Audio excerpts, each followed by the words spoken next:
गैरों के सामने आप कितने प्रसन्न हैं, अपनी प्रसन्नता व्यक्त मत किया करो। राधे राधे, जय श्री कृष्णा।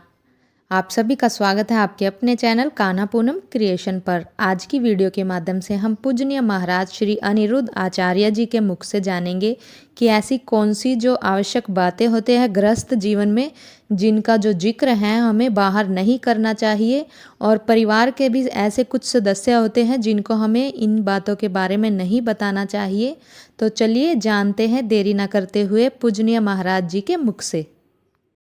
गैरों के सामने आप कितने प्रसन्न हैं, अपनी प्रसन्नता व्यक्त मत किया करो। ये बात बहुत पते की बता रहा हूं, गुप्त रखना। दूसरों के सामने अपनी प्रसन्नता व्यक्त ना करो, नजर लग जाती है। आज आप पति पत्नी बहुत खुश हैं, आज आप भाई भाई बहुत खुश हैं, और कहीं आप पति पत्नी को, भाई भाई को लोगों ने देख लिया, अरे ये तो बहुत खुश हैं, ये तो बहुत प्रेम से रहते हैं। दुनिया वाले पूरी जान लगा देंगे कि कैसे आपके आंखों में आंसू आ जाएं और वो तिगड़म लगा के हो ना हो आपको लड़ा दें। देख लो ना, कितनी खुशियां थी अयोध्या में। घर घर ढोल, घर घर दिया, घर घर लड्डू बन रहे थे, लेकिन खुशियों का पता लग गया मंथरा को। दशरथ जी राम की, कौशल्या मां की खुशियों में आग लगा दी। किसने? बोलो, एक बात बताओ कि मंथरा को पता ही ना चलता और तुरंत राम राजा बन जाते, तो आग कैसे लगा पाती? खुशियां देख करके वो आग चिनगारी ढूंढने लग गई। कहां मिलेगी चिनगारी, कहां मिलेगी? तो चिनगारी के रूप में उसने कैकेयी मां को यूज कर लिया। ये दुनिया नहीं चाहती कि आप खुश रहें, इसलिए अपने परिवार, अपने बच्चों में आप खूब हंसो, खूब मुस्कुराओ, खिलखिलाओ, परेशान आनंद से रहो। दुनिया के आगे ना बताओ कि आप कितने खुश हैं। दुनिया के आगे नॉर्मल सी स्माइल के साथ, भैया बहुत कृपा है भगवान की, बस इतना बहुत है। जब आप बहुत खुश होते हैं, जब आप बहुत प्रसन्न होते हैं, तो आपकी प्रसन्नता से कुछ लोग परेशान हो जाते हैं। लोग इसलिए परेशान नहीं हैं कि उनके घर में रोटी नहीं है, लोग इसलिए परेशान हैं कि आपके घर में 56 भोग क्यों बन रहा है। कुछ लोग आपकी मुस्कान देखकर, हंसी देखकर, प्रसन्नता देखकर परेशान हैं कि यार ये इतना खुश क्यों रहता है, आओ इसे दुखी करते, इसके होठों की मुस्कान छीनते हैं। परेशान करते हैं लोग। लोग अपने दुख से दुखी नहीं हैं इस युग में, लोग दूसरों के सुख से दुखी हैं। अपनी असफलताओं से परेशान नहीं है, दूसरों की सफलताओं से परेशान है। उन्हें खुद की असफलता से कोई दिक्कत नहीं है। आप सफल क्यों हो गए, इससे उनकी रातों की नींद हराम है। अब वो पूरा प्रयास कर रहे हैं, कायनात लगा रहे हैं कि तुम्हें कैसे असफल बनाया जाए। इसलिए मैं आपसे कहता हूं, मैं आपसे एक विशेष बात कहता हूं, मेरे जीवन का अनुभव है, और यह ज्ञान करोड़ों का नहीं अरबों का है, कि कभी किसी की बातों से परेशान मत होइए। लोगों का काम है आपकी आलोचना करना, नीचा दिखाना, गाली गलौच करना। करने दो, वो बेचारे यही करने के लिए बने। वो आपकी आलोचना में समय ना लगाते, वो आपके बुराई देखने और बताने में समय ना लगाते, अपने लिए कुछ बेहतर सोचते तो वो आज बेहतर होते। व्यक्ति बेहतर तब तक नहीं होता जब तक वो दूसरों की कमियां देखता है। इसलिए आप ऐसे ना बनिएगा, मेरी प्रार्थना है। कभी किसी की बुराई आप मत दे। जिस दिन आप बुराई देखने लग गए, लिख कर दूंगा, आप कभी सफल नहीं हो सकते। वो व्यक्ति कभी सफल नहीं हो सकता जो दूसरों की बुराई देखता है। दत्तात्रेय जी ने 24 गुरु बनाए, समाज को मैसेज दिया कि तुम चींटी, बंदर, हाथी, जलचर, थलचर, नभचर, तुम सब में कमियां देखते हो, हर इंसान में कमियां। लेकिन दत्तात्रेय जी कहते हैं मैं कमियां नहीं, मैं सबसे सीखता हूं। 24 गुरु बना के सीख गए। चींटी से लेकर हाथी तक को गुरु बना लिया दत्तात्रेय जी। सिखाती तो चींटी भी बहुत कुछ है, क्या आप सीखने को तैयार हैं? सिखाता तो जलता हुआ दिया भी है, क्या तुम सीखने को तैयार हो? सिखाती तो बहती हुई नदी भी बहुत कुछ है, क्या तुम सीखने को तैयार हो? आलोचना करोगे, बुराई करोगे तो आप सफल ना हो पाओगे। आपके बच्चे भी किसी की बुराई करते हो, अपने दोस्तों की, मुंह पे उंगली रख दो, बेटा तुम्हें किसी बच्चे की बुराई नहीं करना। आप बचपन से बच्चों के मुंह पे उंगलियां रखने लग जाओगे कि बेटा तुम्हारा दोस्त कैसा है, तुम्हें क्या करना, बेटा तुम कैसे हो। हम क्या करेंगे कि हमारा पड़ोसी कैसा है, हमें क्या करना कि आप कैसे हैं। आप में अच्छाई हम ग्रहण कर लें बस। तो यही पड़ोसी परेशान थे आत्मदेव जी की प्रसन्नता से। एक दिन पड़ोसी आए, बैठे, आत्मदेव जी से गए आपके क्या चल रहा है? आत्मदेव जी बोले बढ़िया चल रहा है। अब लोगों की तो आग लग गई जब ये सुने कि इनका तो बढ़िया चल रहा है। एक बात बताएं,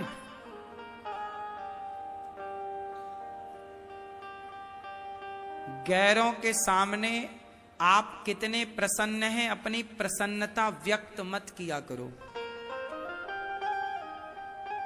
ये बात बहुत पते की बता रहा हूं, गुप्त रखना। दूसरों के सामने अपनी प्रसन्नता व्यक्त ना करो, नजर लग जाती है। आज आप पति पत्नी बहुत खुश हैं, आज आप भाई भाई बहुत खुश हैं, और कहीं आप पति पत्नी को, भाई भाई को लोगों ने देख लिया, अरे ये तो बहुत खुश हैं, ये तो बहुत प्रेम से रहते हैं। दुनिया वाले पूरी जान लगा देंगे कि कैसे आपके आंखों में आंसू आ जाएं और वो तिगड़म लगा के हो ना हो आपको लड़ा दें। देख लो ना, कितनी खुशियां थी अयोध्या में। घर घर ढोल, घर घर दिया, घर घर लड्डू बन रहे थे, लेकिन खुशियों का पता लग गया मंथरा को। दशरथ जी राम की, कौशल्या मां की खुशियों में आग लगा दी। किसने? बोलो, एक बात बताओ कि मंथरा को पता ही ना चलता और तुरंत राम राजा बन जाते, तो आग कैसे लगा पाती? खुशियां देख करके वो आग चिनगारी ढूंढने लग गई। कहां मिलेगी चिनगारी, कहां मिलेगी? तो चिनगारी के रूप में उसने कैकेयी मां को यूज कर लिया। ये दुनिया नहीं चाहती कि आप खुश रहें, इसलिए अपने परिवार, अपने बच्चों में आप खूब हंसो, खूब मुस्कुराओ, खिलखिलाओ, परेशान आनंद से रहो। दुनिया के आगे ना बताओ कि आप कितने खुश हैं। दुनिया के आगे नॉर्मल सी स्माइल के साथ, भैया बहुत कृपा है भगवान की, बस इतना बहुत। ज्यादा प्रसन्नता ना व्यक्त करना सही है कि गलत है? अब राम जी राजा बन रहे हैं, घर घर ढोल नगाड़े बजने लगे तो मंथरा के कान खड़े, लगा दी आग उसने। अरे छोड़ो, पांडवों को दे दिया था इंद्रप्रस्थ बंजर भूमि, पर बंजर भूमि को मेहनत करके सजा लिया पांडवों ने। तो पांडवों का जब वैभव बना, धन धान्य बढ़ा, तो दुर्योधन गया। तो दुर्योधन तो देखता, अरे इतना इतना इतना, उसकी तो आग लग गई। आपको क्या लगता है, जब आप अपने गृह प्रवेश में लोगों को बुलाते हो तो कुछ लोगों की तो आग लग जाती है, इसका घर बन गया इतना बढ़िया। हाँ या ना? काश हर व्यक्ति आपकी प्रसन्नता में प्रसन्न होता। कितने अच्छा होता ना कि आपके खुशी में सब खुश होते और आपके दुख में सब दुखी होते। लेकिन कुछ लोग हैं जो आपके दुख में खुशियां मनाते हैं और आपके सुख में उन्हें बुखार आ जाता है।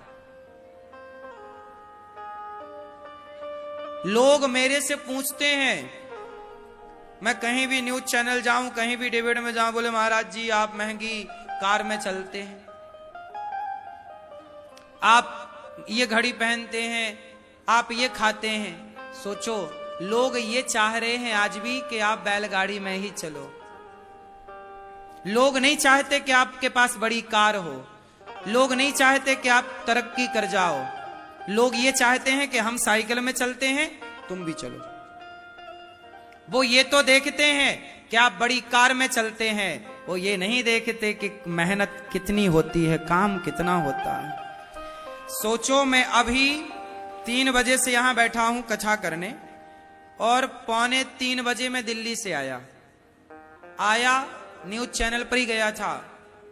बुलाते हैं उन लोग तो चले जाते हैं। गए सुबह 9 बजे निकला मैं दिल्ली, सुबह यहां से 9 बजे दिल्ली गया, दिल्ली से फिर वहां का काम करके आया और आपको देखो समय से आके कथा भी सुनाने लग गया। अब ये लोग चाहते हैं कि आप गाड़ी से क्यों चल रहे हो, अब बताओ। गाड़ी से नहीं चले तो फिर काम कैसे करें?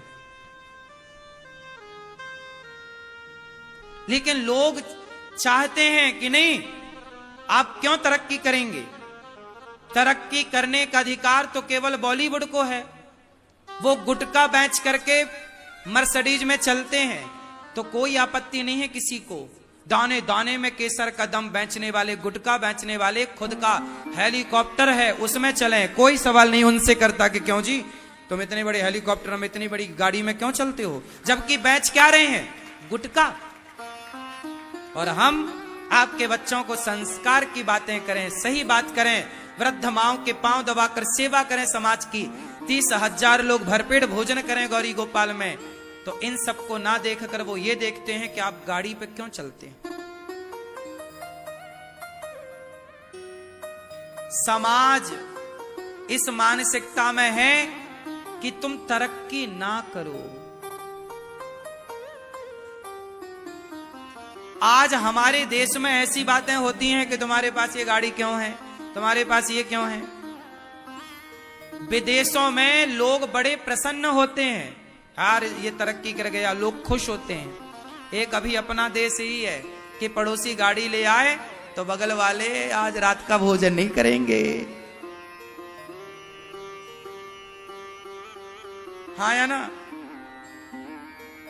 मुझे जरूरत तो हेलीकॉप्टर की है, सही बताऊं, लेकिन मैं हेलीकॉप्टर ले लूंगा तो बहुत सारी आबादी भारत की चली जाएगी गम में मर जाएंगे, परेशान हो जाएंगे। अब बताओ, हमें रोज लगभग 300 किलोमीटर की यात्रा रोज करनी है और 300 जाना, 150 जाना। क्यों, दिल्ली कितना भैया, 125 150 तो है ही यहां से, तो 150 जाना प्लस 150 आना, 300 हो गया। तो भाई 300 यात्रा करके और काम भी करना है हमें, तो इसके लिए क्या चाहिए? समय बचाना है। तो और ये चीजें बनी क्यों हैं? गाड़ी काय के लिए बनी है? साधन तो चाहिए, काम करना है तो, समय बचाना है तो। अब लोग क्या चाहते? नहीं, आप तो साधु हैं, आप तो संत हैं, आपको क्या जरूरत है गाड़ी की। लोग कहते हैं आप तो संत हैं, साधु हैं, संतों को क्या जरूरत है। अरे भाई, आज संत जितना काम कर रहे हैं, एक गृहस्थ इतना काम नहीं कर पा रहा है। उदाहरण देता हूं आपको, देख लो। आप गृहस्थ हो ना, आपके कितने बच्चे हैं? 3, 2, 1, 4 और 5 बच्चे हैं, और आप 5 बच्चों को पढ़ाते हो। सारी जिंदगी 5, 4, 3, 2 बच्चों को पढ़ा पढ़ा के आप जीवन पूरा करते हो। आप सारी जिंदगी 2 बच्चों को पढ़ाते हो, 3 बच्चों को पढ़ाते हो, अपने माता पिता और पति पत्नी, ये 6-7 लोग आपके परिवार में होते हैं। इन 6-7 लोगों में ही आपका जीवन गुजरता है। लेकिन ये दास अनिरुद्ध, आपके 3 बच्चे हैं या 2, गौरी गोपाल गुरुकुल में 150 बच्चे हैं, 150 बच्चे पढ़ रहे हैं। सबका रहना फ्री, खाना फ्री, पढ़ना फ्री, कॉपी किताब बैग सारा फ्री। आपको 2 बच्चों की जिम्मेदारी है। हमारे ऊपर 150 बच्चे आज पढ़ रहे हैं, और 150 बच्चों को पढ़ाना लिखाना, उनको योग्य बनाना गुरुकुल में, ये जिम्मेदारी अनिरुद्धाचार्य की है। आप सबके सहयोग से कार्य हो रहा है। आपकी एक माँ है, एक आपकी जन्म देने वाली माँ और एक पत्नी की माँ, मतलब सासू माँ। मौका मिला तो 2 माँओं की आप सेवा कर पाते हैं, पत्नी की माँ की और अपनी माँ की। तो आपकी 2 माँ है ज्यादा से ज्यादा, पर गौरी गोपाल आश्रम में 290 माताएं तो अभी यहां रहती हैं। 290 माएं रहती हैं। क्या करें? आपके 6 लोगों का परिवार है तो आप इतना काम करते हैं, हमारा तो इतना बड़ा परिवार है। अब बताओ कि हम ज्यादा काम कर रहे हैं या कुछ लोग जो कह रहे हैं वो लोग ज्यादा काम कर रहे हैं? बोलो, मेहनत किसकी है? उत्तर दो। लोग ये तो देखते हैं कि अनिरुद्धाचार्य जी देखो गाड़ी में चल रहे हैं, घड़ी पहन रहे हैं।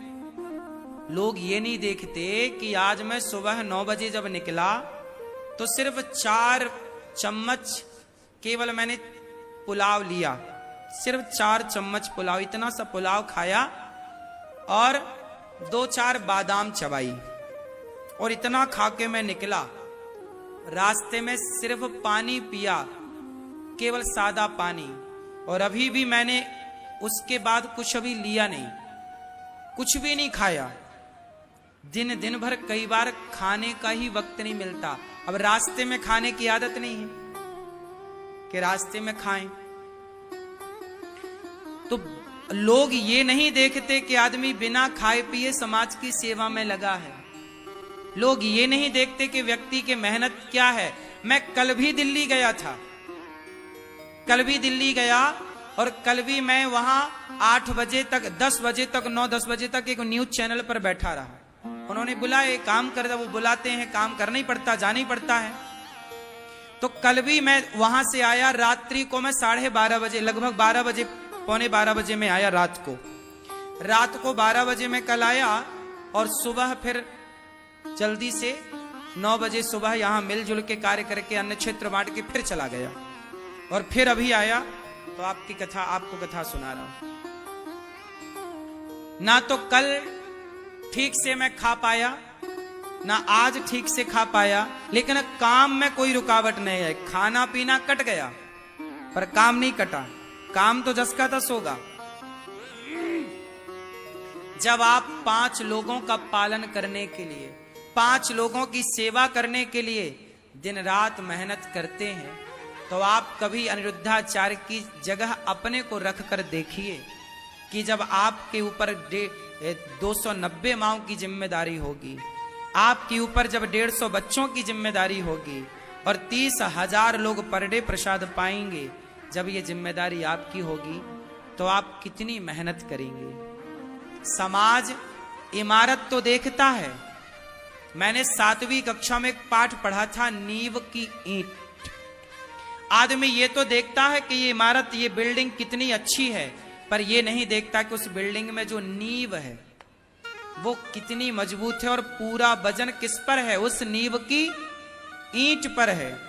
तो व्यक्ति तरक्की तो देखता है, समाज आज व्यक्ति की कामयाबी तो देखता है, पर कामयाबी के पीछे की मेहनत नहीं देखता।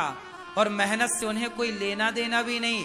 वो तो कामयाबी देख करके लोग परेशान होते हैं कि कैसे इन्हें नीचे गिराया जाए।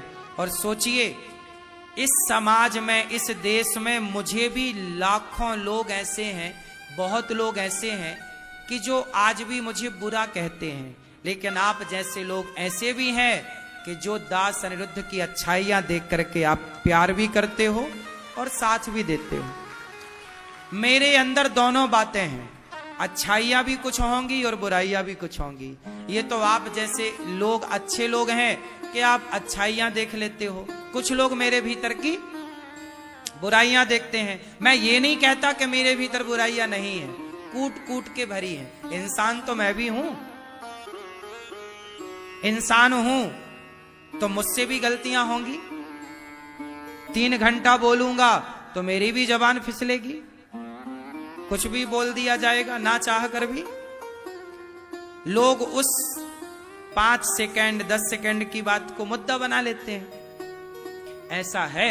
मैं तो आपसे केवल ये कहता हूं कि आप परेशान, देखिए इतने उथल पुथल जीवन में, इतना परेशानी पर भी मैं प्रसन्न रह करके अपना कार्य ईमानदारी से करता हूं। गौरी गोपाल भगवान ने जो जिम्मेदारी दी है, भगवान ने मुझे जिम्मेदारी दी है, तो मैं तो ये जिम्मेदारी मेरी नहीं, ये सारा गौरी गोपाल और गौरी गोपाल के काम भगवान के हैं।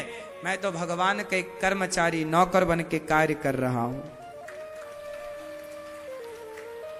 और पूरी ईमानदारी, पूरी मेहनत, पूरी लगन से मैं कार्य करता हूं।